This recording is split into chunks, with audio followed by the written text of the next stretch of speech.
François et je suis batteur. Je suis Eric, bassiste. Et on est les Greenwich Cavern. Greenwich Cavern.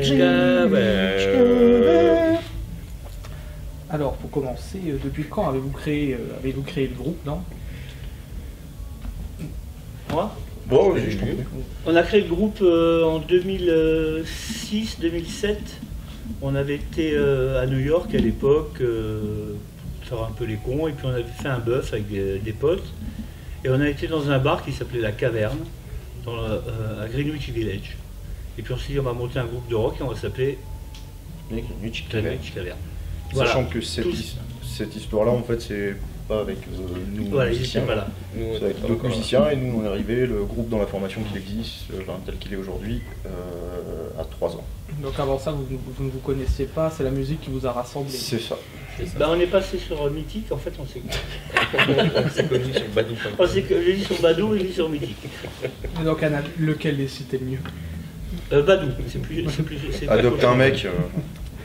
Donc vos projets, vous avez réalisé plusieurs CD.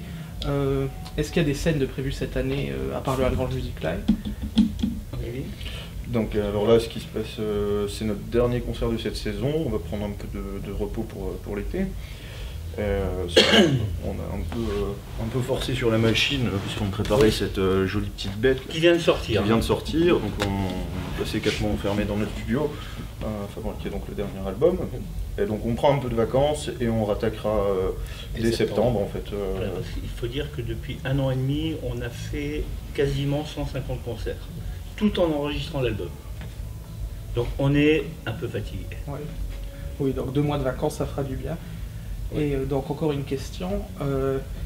Vous avez créé le groupe d'inspiration rock, donc quel est le chanteur ou le groupe de chanteurs qui vous a inspiré? Tellement. On a un petit paquet. Ouais. C'est-à-dire que nos grandes influences, elles se situent dans les années, des années 60, les années 70. Oui. Bien sûr, il y a aussi l'art FM des années 80. Que ce soit, pas moi. Ça c'est plus mon côté à moi, c'est-à-dire les Guns, Roses, Aerosmith. Voilà. Sinon avec Eric, on a moi je suis Led Zepp, Purple, voilà. Les Who. Ouais, mes influences viennent vraiment là. C'est les 3 groupes qui m'ont marqué. Qui ont marqué ces années-là. Le punk aussi. Mais venez. Et Franz, lui, est plutôt d'inspiration métal. D'accord. Vous êtes déjà passé à Algrange, donc l'année dernière. 2 ans. Il y a 2 ans.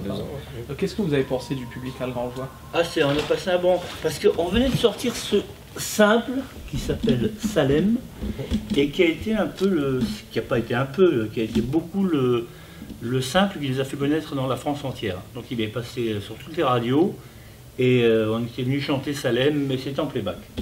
Mais on s'est bien amusé quand même, parce qu'il faut dire qu'ici le maire est vraiment fun. Donc l'année dernière, il y a 2 ans, vous nous avez interprété donc une reprise de On a joué Salem et Amsterdam. Voilà, une chanson qui est attendue. Est-ce que vous comptez la ce soir on la jouera. Est-ce que Brel a été une source d'inspiration dans votre carrière musicale? Chez moi, ouais, beaucoup. Beaucoup, ça. Moi je pense qu'il y a une Brel. J'aime beaucoup tous ces chanteurs théâtraux. Lui, il y a Gilbert Bécaud, il y a... Je suis assez old school dans la chanson française. J'ai du mal à me retrouver dans la chanson actuelle en France, mais donc voilà. Et si dans le groupe vous devriez choisir un gros événement qui vous a marqué? Un concert, tu veux dire? Un concert ou... C'est le concert du Galaxy. C'est celui-là. On a enregistré en fait. On l'a enregistré live. Galaxy en décembre 2013. 5000 personnes. 2012. Il y avait 5000 personnes et on a sorti le live. Voilà. Est-ce qui vous plaît le plus sur scène? Qu'est-ce qui vous attire sur scène? Le public, l'ambiance, le fait de pouvoir... C'est le partage, le partage avec les gens. Ouais, moi le truc c'est de jouer et tu sais à un moment, il y a une espèce de déclic comme ça. Tu sais que tu as gagné ou perdu, tu vois, il n'y a pas d'alternative. Hein.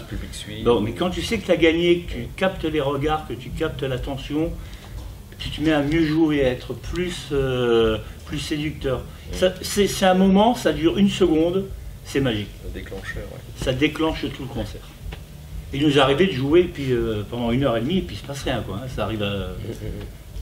Voilà. Mais ce moment-là, pour moi, c'est le moment que j'attends. Une note, un break, un regard.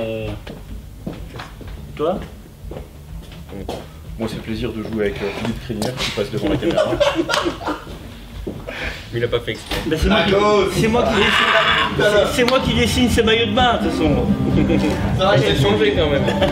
Bon, fais pas trop n'importe quoi. Hein. Philippe Riard est un vrai ami. Et en fait, on a une petite formation ensemble où on fait quelques concerts comme ça dans l'année en événement. On fait de la reprise. On